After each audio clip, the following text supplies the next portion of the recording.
Alhamdulillah Rabbil Alamin, wa salatu wassalam ala Sayyid Mursalin wa ala alihi wa sahbihi ajma'in.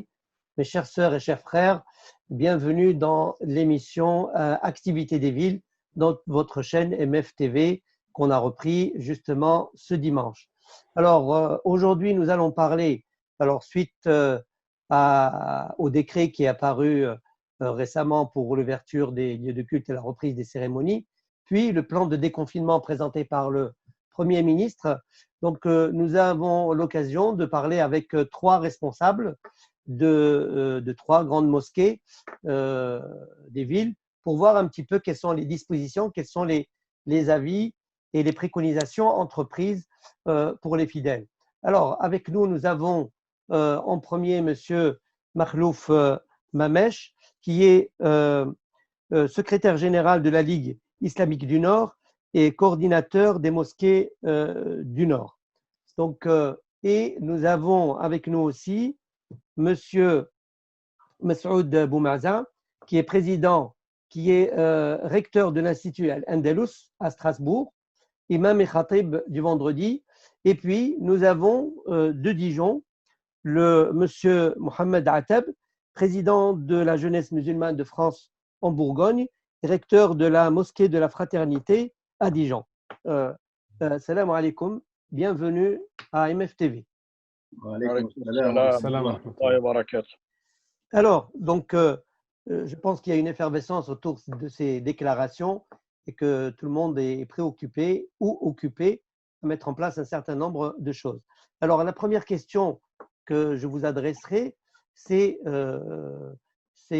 qu'en est-il des lieux de culte et des cérémonies religieuses à partir de ces dernières déclarations du Premier ministre et le plan de déconfinement? Alors, on commence avec Monsieur Mamesh. Oui, bismillah ar-Rahman ar-Rahim. Merci, cher Mourad, de cette invitation. Bien sûr, nous, dans le Nord, je suis le secrétaire général de la grande mosquée de Lille. En fait, ce n'est pas de la Ligue islamique du Nord, mais dans le Nord, bien sûr, les mosquées sont fermées depuis le 16 mars environ.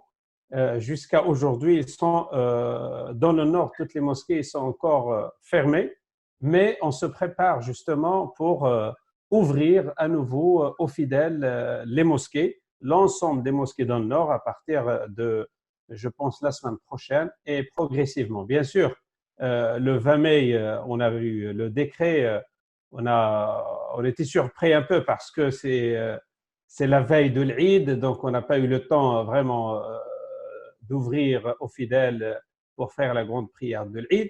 Il y a peu de mosquées en fait en France qui ont organisé la prière de l'Eid, mais on a préféré encore rester fermé jusqu'à qu'on prépare vraiment tout un protocole sanitaire, tout un tas de choses pour accueillir les fidèles.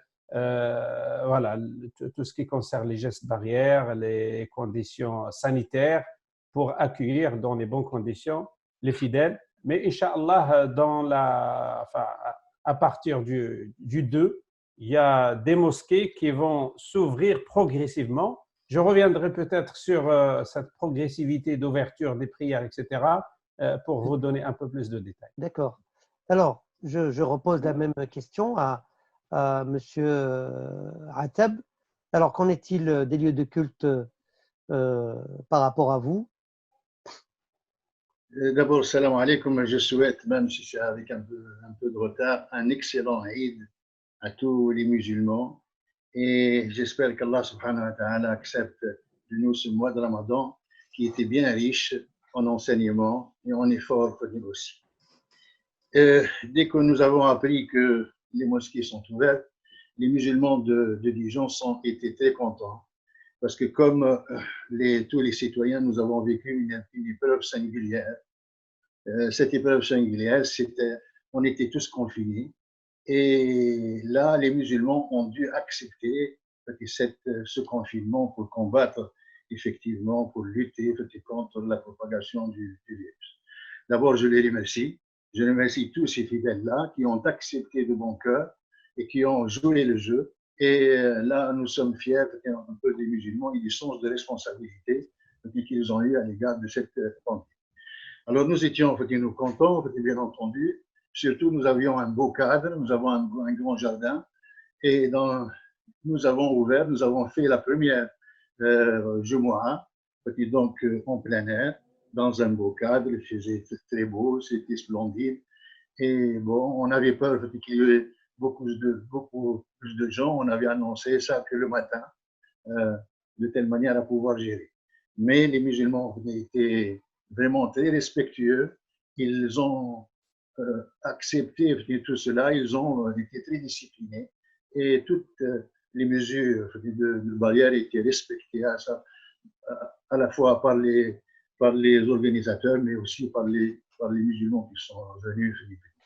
Donc voilà, nous étions contents. Et pour les cérémonies, ça ne pose pas de problème s'il fait toujours beau. On le fera à l'extérieur, c'est mieux qu'à l'intérieur. Dans un espace confiné, toujours, les règles sont plus strictes, mais dans un espace à l'extérieur, c'est très bien. Donc nous avons ce cadre et nous voulons en bénéficier lorsqu'il s'agit de cérémonies religieuses. Voilà, je pense que je dois remercier tous les musulmans de Dijon qui ont effectivement bien respecté ces mesures-là. Barakallahu fik. Alors, Atab a été un des premiers à faire le prêche du vendredi, ce vendredi, avant même les déclarations. Alors, Monsieur Boumarza, qu'en est-il de votre côté, du côté de Strasbourg, au niveau par rapport à ces annonces? Donc, le dernier vendredi remonte au 6 mars. Donc, depuis le 6 mars, nous n'avons pas fait de prêche du vendredi ni de rassemblement du vendredi. D'ailleurs, c'est comme le reste de la France. Pour le moment, aucune mosquée dans notre région n'a ouvert, sauf une mosquée dans un quartier qui avait célébré effectivement la prière de l'Aïd. Mais pour le reste, il n'y a aucune mosquée qui est ouverte. Nous sommes réunis mercredi dernier dans un cadre un peu plus large que le CRCM. Même la réunion est organisée par le CRCM, c'est beaucoup plus large que le CRCM. Et à la fin, nous sommes sortis avec une décision unanime de ne pas ouvrir pour le moment les mosquées, ni pour les prières quotidiennes, donc les 5 prières journalières, ni pour la prière du vendredi. Et nous sommes donné rendez-vous pour vendredi prochain, donc le 5 juin, pour réétudier encore cette décision à la lumière du rapport du conseil scientifique. Vous le savez, le conseil scientifique sortira son rapport, si je ne me trompe pas, le 2 juin. Et donc, 3 jours après, nous nous réunirons de nouveau pour étudier encore cette situation et prendre des décisions à ce moment-là.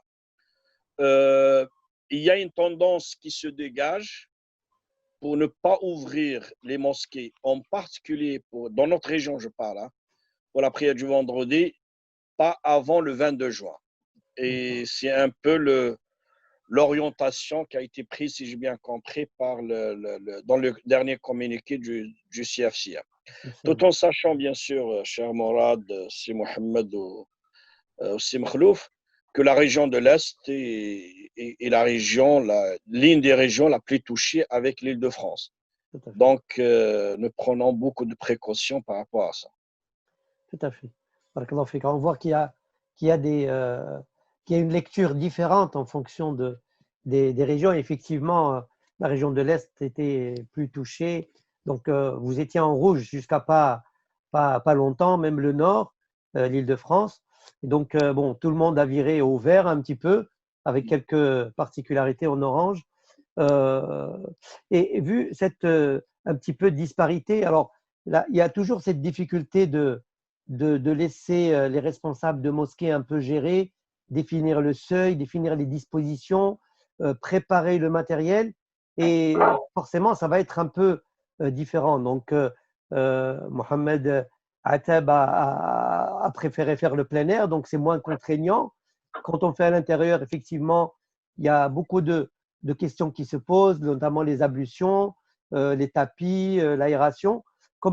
Quelles sont les dispositions que vous comptez prendre ou que vous avez déjà pris et les préconisations que vous avez commencé à mettre en place dans le cas de reprise des prières à l'intérieur.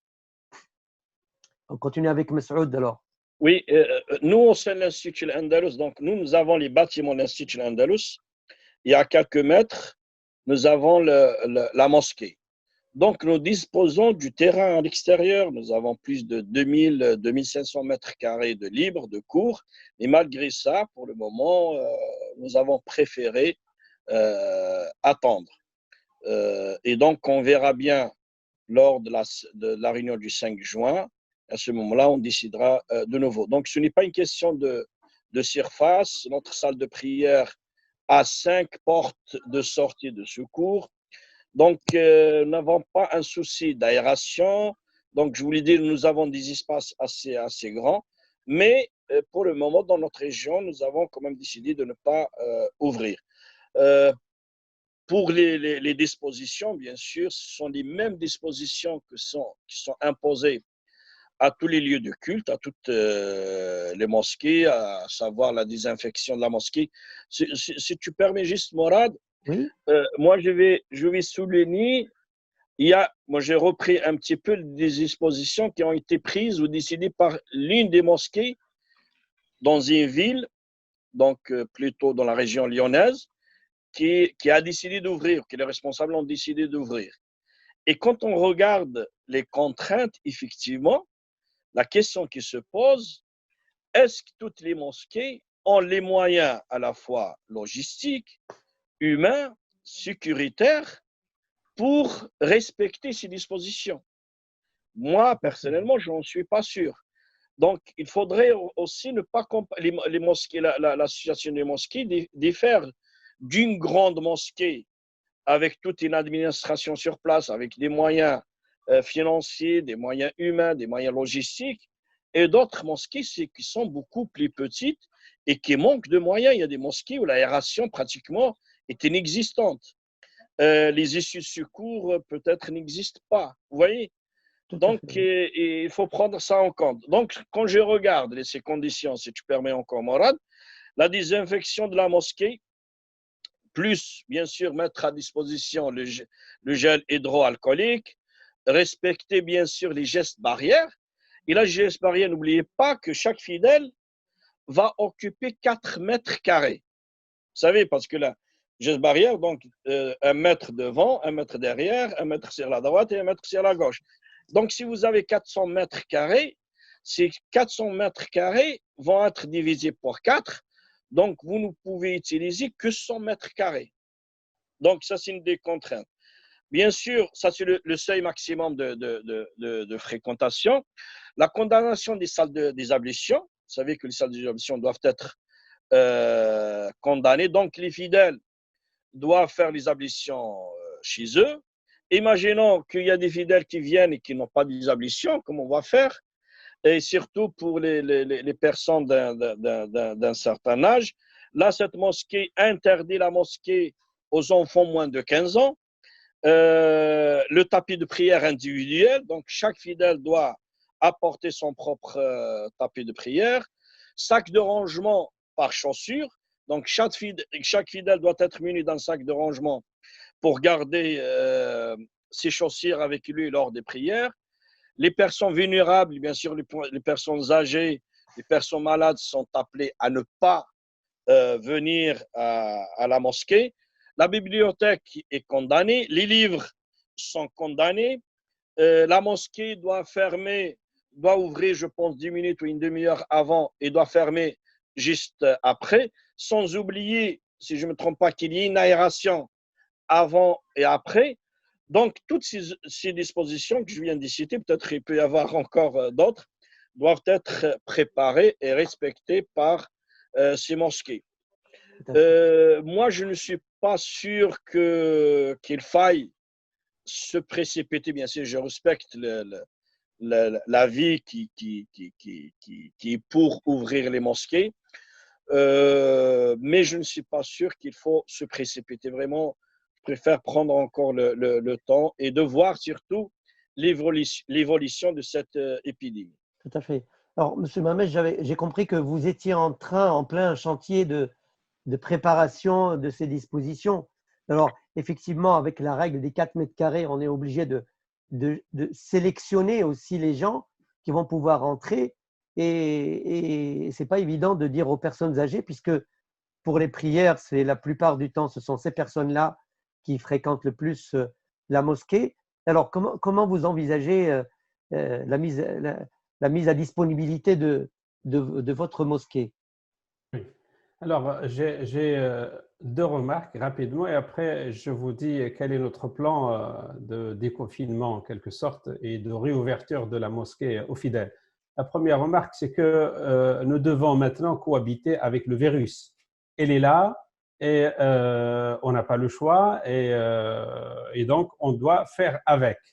Deuxième remarque, dire aux fidèles que tant que le virus circule, on reste fermé, c'est c'est la solution la plus simple. Mais nous n'avons pas réglé le problème parce que les fidèles, ils sont déjà sanctionnés par le virus pendant un certain temps. Ils ne pouvaient pas faire la prière à la mosquée.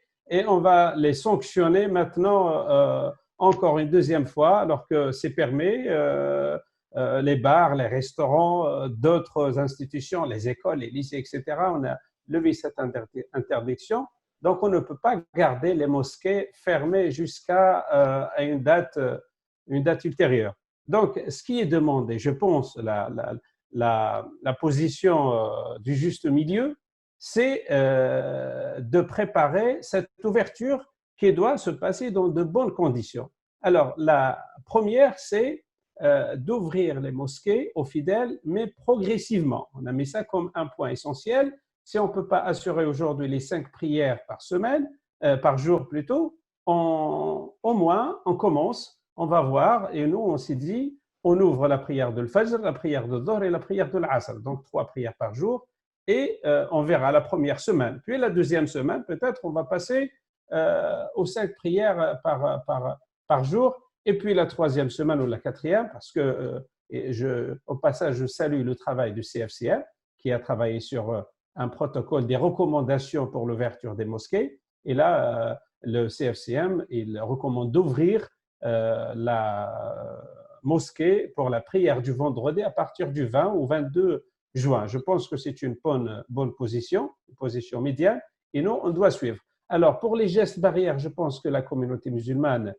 alhamdoulilah, il est mature et il était formé. On a communiqué énormément avec cette communauté, que ce soit avec tous les moyens de communication, mais on a mis quelques points essentiels, quelques préconisations.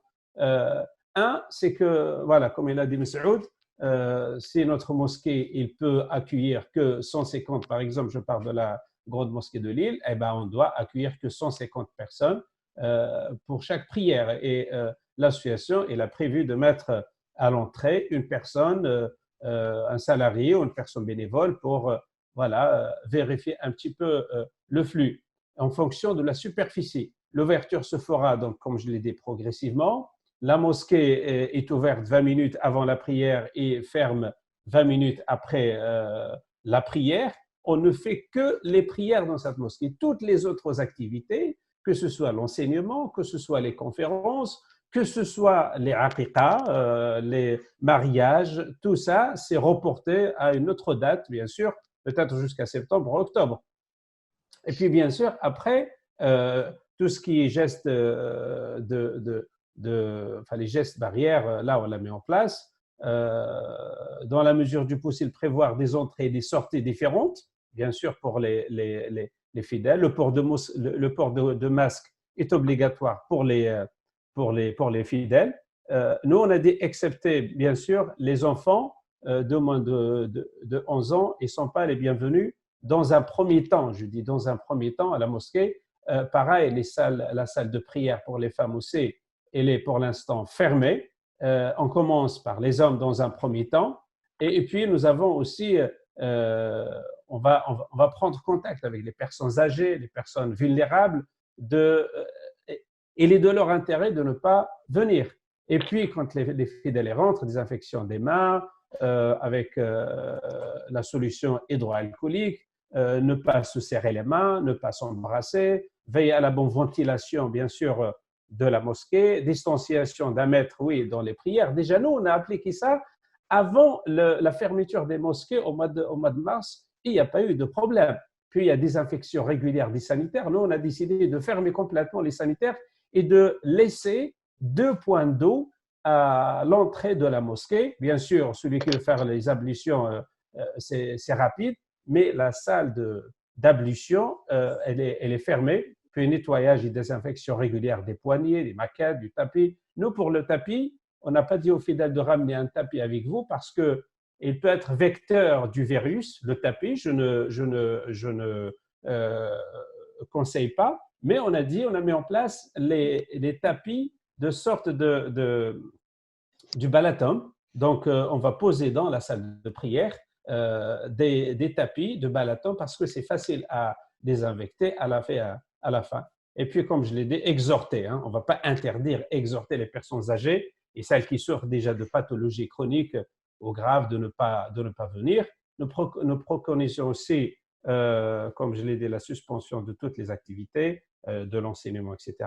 Pour la prière du vendredi, soit on met en place, mais à partir du 20, pas tout de suite dans les médias, on verra comment ça se passe pour les 5 prières par jour. Et puis, on verra, la prière du vendredi, c'est à partir du 20 ou du 25. Et si on peut faire 2 offices ou 3 prières du vendredi, ça serait aussi bien au moins pour continuer les activités. En tout cas, la mosquée, elle est là, elle est ouverte uniquement pour les adorations cultuelles. Pas d'autres activités, enseignement culturel, etc. J'allais venir au niveau des activités. Alors, si Mohamed Ateb, donc vous avez déjà entamé la prière du vendredi, comment envisagez-vous la prière à l'intérieur de la mosquée? Alors maintenant, il fait beau, donc on peut se permettre. Bon, si en cas de pluie, ça va être un peu plus compliqué. Et notamment, alors il y a des facilités, des avis juridiques qui permettent de regrouper les prières, par exemple, pour n'en laisser que 3, faire Dohr avec l'Asr et le Maghrib et l'Isha, et en fait, de limiter l'utilisation des lieux. Après, il y a toute la partie des infections, effectivement, qui les poignées de porte ou les portes. Voilà, il y a pas mal de choses peut-être qu'on oublie parce qu'elles sont tellement utilisées par réflexe ou bien les Corans, parce que les gens, quand ils rentrent, ils prennent le Coran pour le lire et ils sont à disposition. Donc, il y a toute une disposition à y réfléchir. Alors, la limitation, alors certaines mosquées aussi ont mis en place une inscription, pour ne pas être discriminatoire par rapport à certains, une inscription que les gens s'inscrivent pour pouvoir venir. Alors, pour les personnes âgées qui n'ont pas accès aux réseaux sociaux ou à Internet, ça va être un peu compliqué. Comment vous envisagez aussi de votre côté tout cela? Moi, je pars du principe d'abord que les musulmans, après toute cette période de confinement, ils ont besoin de nous. Pendant toute cette période, ils ne font que téléphoner, le téléphone n'a pas cessé. Donc, ils ont vécu des moments qui sont difficiles et ils ont besoin d'eux. Nous devons être à leur disposition, bien sûr, tout en faisant attention à toutes ces recommandations du ministère de l'Intérieur, comment ouvrir, comment tout cela. Là, la question ne se pose pas. Nous devons le faire. Et puis, je pense qu'il y a une différence entre les prières quotidiennes et la prière du vendredi, là où il y a un afflux important.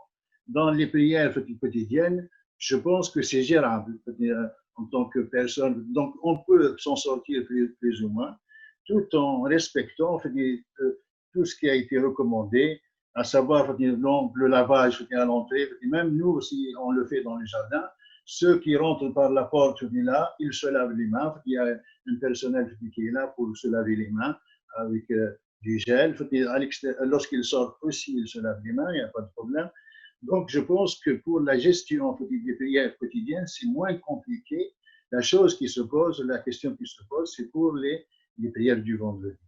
Nous avons même la décision de confinement, nous avons prévu, ce qu'il disait notre frère Mahlouf, c'est cette rotation. On avait déjà essayé la rotation et ça a marché. Et moi, je suis étonné, je suis surpris, je suis, comment surpris, c'est agréablement surpris par le sens de responsabilité des musulmans. On croit qu'ils vont faire de la pagaille, mais en réalité, qu'est-ce qu'ils sont disciplinés? Il suffit de leur expliquer, il suffit de leur dire, de les prévenir, et ils sont là, et je suis vraiment très fier de ces musulmans-là. Ils sont très respectueux, comme s'ils ont acquis cette notion, et ils sont en pleine lutte contre la pandémie qui a touché tout le pays. Et je pense, je le sens, ça, je le sens autour de moi. Donc, je compte personnellement sur le sens de responsabilité des musulmans et là, vraiment, ils ne m'ont jamais déçu sur ce plan. À part cela, bon, les gestes barrières, la distanciation sociale et les fêtes, nous avons préparé, comment dirais-je, des petits tapis en polyane qu'on met et qu'on enlève après la prière sur le jardin. Et nous comptons, pour le moment, bénéficier de ce jardin. Nous avons un jardin et il fait beau. Le jour, il pleut, on prendra des décisions, on en avertira. Mais là, bon, le fajr, il fait assez bon, assez agréable de faire la prière dehors. Et c'est-à-dire, il fait beau toute la journée, jusqu'à la prière de l'Isha, il fait beau. Et c'est plutôt pour nous, hein, donc je parle de notre mosquée, c'est un cadre très agréable, du Fajr jusqu'à la fin. Ceux qui veulent venir, ils viennent, mais ils ne rentrent pas dans le bâtiment, là où on considère que c'est difficile. Donc voilà ce que, pour les autres activités, telles que les conférences, tout cela, nous avons bénéficié des vidéoconférences, on les a toujours continuées, même pendant le mois de Ramadan, on continue avec. Ça a été très utile, très agréable, et donc on continuera cette période-là. D'ici là, on verra. D'ici là. Alors, justement, par rapport aux activités, donc dans la plupart de nos centres, il y a l'enseignement. Alors, l'Institut L'Andalouche, peut-être avec le nombre d'enfants qu'on a, l'Institut pour les adultes et autres. Donc, est-ce que peut-être que vous avez tous unanimement décidé de reporter à la rentrée de septembre ou vous avez opté pour d'autres moyens sans forcément ouvrir la mosquée à ces activités-là, hein, Massoud? Je reviens juste, si tu permets, c'est Morad, sur la question de la réouverture. Ça rentre dans l'ijtihad, comme disent les usuliyin. La mashahata fi l'istilah, on dit la mashahata fi l'ijtihad. Donc, effectivement, dans notre région, c'est un choix unanime que nous avons pris. Il ne s'agit pas ni de sanctionner les fidèles, ni de ne pas ouvrir les mosquées. C'est le premier. Un deuxième point, c'est un détail, mais ce n'est pas un détail. Ça a été dit par le frère Mahlouf, et c'est le cas, je pense, de la plupart des mosquées qui ont décidé d'ouvrir, c'est de ne pas ouvrir les mosquées aux femmes. Et ça, je pense symboliquement, il faut bien peser le pour et le contre. Car ça, c'est une discrimination. J'allais dire que les femmes étaient les moins touchées par rapport à ce qui remonte au niveau sanitaire et scientifique. Voilà. Donc, moi, je ne défendrai jamais. Si on doit ouvrir la mosquée, on l'ouvrirait pour les hommes et pour les femmes. Donc, on ne ferait pas cette discrimination apparente. Alors, c'est peut-être pas une discrimination, c'est peut-être par rapport aux locaux et à la dimension, en fait. Voilà. Je dis c'est une discrimination apparente. Donc, le terme apparente a son importance. Donc, voilà. Je reviens. Nous, par rapport à l'Institut, nous avons décidé de fermer. Je pense que c'est le cas des autres instituts, des autres écoles. Nous, on accueille environ 1500 élèves de l'âge de 3 ans jusqu'aux adultes. Donc, par contre, alhamdulillah, dès la première semaine, pratiquement le deuxième jour, nous avons mis en place l'enseignement à distance. Donc, les cours du Coran, les cours d'arabe, les cours théologiques, tout a continué normalement et nos enseignants ont continué à assurer ces cours à distance jusqu'à aujourd'hui, jusqu'à la fin de l'année scolaire, fin juin de cette année. Par contre, les inscriptions avaient commencé déjà avant le confinement et nous les avons repris pratiquement un mois avant le déconfinement. Et aujourd'hui, nous continuons les inscriptions pour l'année 2021 et ne comptons pas, bien sûr, reprendre les cours de cette année. Nous serons fermés jusqu'au mois de septembre. Pour nos locaux, nous les avons utilisés, alhamdulillah, avant le ramadan, pendant le ramadan et après le ramadan pour des actions humanitaires. Alhamdulillah, en collaboration avec une autre association humanitaire. Nous avons fait aussi, en plus de ça, nos propres actions. Nous avons pu distribuer plus de 5000 repas, plus de 5000 colis alimentaires, des centaines de colis de fruits et des légumes. Et cette action de fruits et légumes continue jusqu'à aujourd'hui et nous allons continuer à la faire. Et là, nous avons découvert, je pense, comme les autres associations, l'ampleur de la misère qui touche une partie de nos concitoyens. Et quand je parle de nos concitoyens, bien sûr, sans distinction ni de confession, ni de religion, ni d'origine raciale ou de couleur. Donc, à chaque fois qu'il y a des familles ou des personnes que nous pouvons servir, nous n'hésitons pas à le faire. Alhamdulillah, nos locaux ont servi à ces actions humanitaires pendant cette période. Très bien. Makhlouf, c'est Makhlouf. Oui, si je peux reprendre juste un point que le frère Moussaoud il a cité, la question la question des femmes. La question des femmes, exactement. Cher Moussaoud, on est dans une situation qui n'est pas normale. On traverse une situation difficile qui n'est pas normale et donc ça demande de nous tout un plan d'action. Quand vous dites une discrimination apparente, je ne suis pas tout à fait d'accord parce que je peux dire que l'Éducation nationale aussi, il a ouvert pour les écoles primaires et il a laissé les collèges pour un autre temps et puis les lycées à une autre date. Est-ce que c'est une discrimination apparente parce que nous avons ouvert pour les écoles primaires et pas pour les collèges et pas pour les lycées? C'est un plan de réouverture. Et donc, nous, on ne va pas fermer devant les femmes les portes de la mosquée, mais c'est une question de temps, peut-être d'ici 2-3 semaines maximum, je pense, on va ouvrir pour les enfants, ils sont les bienvenus, les femmes, ils sont les bienvenus, mais il y a des priorités, il y a des décisions au départ à prendre, et donc il faut respecter ce choix. La progression, donc, en fait. Ce n'est pas, voilà, la progression d'ouverture. Donc, ce n'est pas le choix et les respecter, c'est brûlant. Je pense au niveau de l'image, au niveau du principe, moi, ça me pose un problème. Dans ce cas-là, ben, en quoi ça vous pose un problème? Dans notre mosquée, dans la même salle de prière est utilisée par les hommes et pour les femmes, sans séparation, aucune séparation. Il y a un petit voile transparent. Et donc, on peut imaginer, s'il y a une inscription ou s'il y a un nombre limité, eh bien, que la même règle soit appliquée et que cette salle serve pour les hommes et pour les femmes. Ça, c'est notre cas. Je vais vous dire. Au niveau de la mentalité, nous n'avons aucun je vais vous dire, cher Moussaoud, religieusement parlant, la femme n'est pas obligée de venir faire la prière du vendredi à la mosquée. Attendez, religieusement parlant, la femme n'est pas obligée de venir prier derrière l'imam la prière du vendredi. Par contre, l'homme, il est obligé de faire cette prière du vendredi à la mosquée. Mais c'est la femme, comme dit le prophète, si la femme elle veut venir à la mosquée, on ne peut pas l'interdire.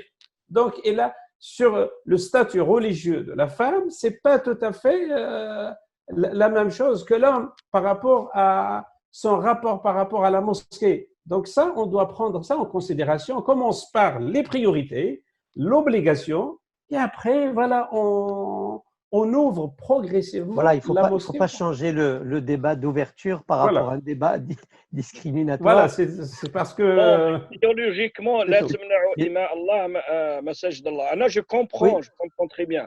Non, en fait, moi, c'est. Moi, ce qui me Alors, dérange, je peux intervenir. oui, à si Dijon, vous alors à permettez, Dijon, cette Mohamed, question. moi, ce qui me Oui. dérange, ce n'est pas sur les détails techniques, je comprends très bien, Simran. Masoud, Moi, ce qui me dérange, c'est le principe. Je pense qu'il faut faire attention à ça et d'annoncer que la mosquée est ouverte pour les hommes et pas pour les femmes. C'est ça qui me dérange. Le reste, je le comprends très, très bien. Moi, je pense qu'il n'y a pas de problème. Pourquoi vous l'annoncez, les femmes non. Il n'y a pas de problème. Les mosquées ne sont pas pleines de femmes pendant les prières quotidiennes. Il y a un certain nombre. Si on applique un quota, un pourcentage il n'y a aucun problème sur cela. Et ne soulevons pas des problèmes qui ne sont pas des problèmes et que les gens vont considérer comme c'est un problème de discrimination. Il n'y a aucune discrimination. Chez nous, le problème, ça ne se pose pas du tout. Hein. C'est différent de ce qu'ils disent, puisque nous, on n'utilise pas le bâtiment. Nous avons fait la prière du vendredi, les femmes étaient là, il n'y a pas de problème. Peut-être pas dans le jardin, mais elles étaient dans le bâtiment. Il n'y a aucun problème. C'est-à-dire là, on n'impose pas. Ceux et celles qui vont venir, on n'a jamais mis de distinction entre là. Sauf pour ceux qui ont un local bien précis, là où le contact, la promiscuité, elle est difficile. Ça, bon, on a à gérer. Mais non, la porte est ouverte pour tout le monde, et femmes ou enfants. C'est vrai qu'on a fait une restriction pour les enfants. Nous, on a dit moins de 15 ans. On est allé jusque-là à moins de 15 ans. Bon, mais on n'a pas eu de problème là non plus. Les parents comprennent, les enfants ne sont pas venus jusqu'à 15 ans. Et là, je pense qu'il y a quelque chose que nous avons appris. Moi, j'ai appris beaucoup de choses de ce mois de Ramadan dans le confinement. Moi, j'ai appris qu'on peut faire confiance à cette communauté, aux musulmans. Ils ont le sens de responsabilité, ils ont un sens de citoyenneté, une implication citoyenne. C'est leur question, c'est la question des musulmans, de combattre cette épidémie. alors justement, alors on arrive un petit peu au terme de l'émission, on a un petit peu dépassé. Donc justement, le mot de la fin. Donc, s'il y avait un mot à adresser à nos téléspectateurs et à ceux qui nous écoutent, parce que tout le monde se pose des questions, tout le monde effectivement a envie de revenir au lieu de culte et à emmener les enfants, notamment les personnes âgées qui sont angoissées, il y a un effet psychologique parce qu'ils ont besoin de ce lien social. Alors, s'il y avait un mot à adresser à la communauté, voilà, quel serait votre mot pour cette émission? Mohamed, je vous ai coupé. Non, c'est-à-dire moi que mon mot, c'est-à-dire un mot de remerciement à cette communauté qui a su, avec tous leurs concitoyens, confronter cette épidémie, cette situation singulière. Vraiment, je salue tout le monde. Je salue aussi les bénévoles et on a découvert un élan de solidarité incroyable et que moi, j'espère que tout, puisqu'il parlait de distribution de repas, de paniers repas, nous avons distribué et effectivement 400 par jour, sur 30, ça fait calculer aux alentours des 10 000. Donc les gens étaient généreux, les familles étaient généreuses et on voulait garder ceci après le confinement, le déconfinement, pour que ça reste une solidarité nationale et qu'on travaille cette unité nationale. Nous sommes tous dans le même bateau, nous devons tous combattre dans le même sens. Ceux qui touchent les autres, ça nous touche. Et nous devons être donc vigilants sur cette question-là. Voilà, je remercie, puisque vous me donnez la parole, je remercie les bénévoles de notre association qui ont travaillé dur de 8 heures du matin jusqu'à 8 heures du soir pour préparer tout cela. Et le jour de l'Aïd. Et donc, nous avons fait aussi un geste, on a distribué à tous ceux qui sont restés debout pour combattre ce coronavirus. On a partagé notre fête de l'Aïd, on a partagé des gâteaux à toutes les instances, à toutes les institutions, là, en signe de remerciement au personnel hospitalier, aux éboueurs, aux journalistes, tout cela, et c'était merveilleux, c'était quelque chose on a ressenti de bon cœur chez les musulmans et ils tendent la main à cette société pour que nous soyons tous dans le même bateau, Inch'Allah Ta'ala. Barakallahu fik. C'est Makhlouf. Oui, si j'ai un mot à adresser à notre communauté, surtout dans les fidèles de la Grande Mosquée de Lille et les fidèles en général, les musulmans de Lille, de Villeneuve-d'Ascq, de l'Homme, de Los, des villes environnantes, Tourcoing, Roubaix, c'est que, alhamdoulilah, dès le début, ils ont joué le jeu, ils étaient responsables. Pratiquement toutes les mosquées, elles étaient fermées. Maintenant, on assiste à une réouverture progressive, que ce soit étalée dans le temps et étalée aussi dans les prières. C'est une bonne chose. Je pense que les musulmans, ils sont conscients et je suis vraiment fier quand M. Atab parle du sens de la responsabilité puisqu'il a déjà ouvert sa mosquée. Je suis confiant parce que les musulmans, ils sont responsables et je pense qu'on n'aura aucun problème quant à la réouverture des mosquées aux fidèles. Je prie Allah subhanahu wa ta'ala qu'il préserve notre communauté, qu'il préserve, Inch'Allah, nos mosquées et que Allah subhanahu wa ta'ala il lève il fait disparaître ce virus pour toujours et que les choses reviennent, Inch'Allah, à la normale qu'on avait avant. Barakallahu fi tout le monde. Parce que durant le mois de Ramadan, le sens de responsabilité est toujours là. Les mosquées, ils ont offert plusieurs repas malgré les difficultés. Ils ont trouvé la solution. Maintenant, Inch'Allah, on va essayer de reprendre les activités, toutes les activités, progressivement, avec un plan d'action. Chaque étape, il faut respecter les étapes, mais on veut exclure personne. Mais Inch'Allah, on va arriver. Je pense fin juin, on aura réglé pas mal de problèmes et que toutes les mosquées seront ouvertes et que tous les hommes et les femmes ils peuvent prier et que le prêche du vendredi, surtout qui est une obligation, il revient, Inch'Allah, et que tout le monde se retrouve, bien sûr, tout en respectant les gestes barrières et les conditions sanitaires. Barakallahu fikum. Allez, on finit avec Masoud, Inch'Allah. Donc, de ma part aussi, je salue effectivement le sens de responsabilité, le civisme de nos fidèles musulmans qui ont respecté cette fermeture qui était dure, bien sûr, des mosquées, en particulier pendant le mois du Ramadan. Et même, il y a eu l'autorisation, comme ça a été souligné par le frère Makhlouf, la veille de l'Eid. Alhamdulillah, à part quelques cas exceptionnels, toutes les mosquées n'ont pas célébré l'Eid. Ils ont privilégié plutôt le sens de responsabilité, la prévention de la santé et des vies de nos fidèles et de nos concitoyens. Le deuxième point, j'ai une pensée pour les familles qui ont perdu leur chair pendant cette épidémie, pendant le confinement.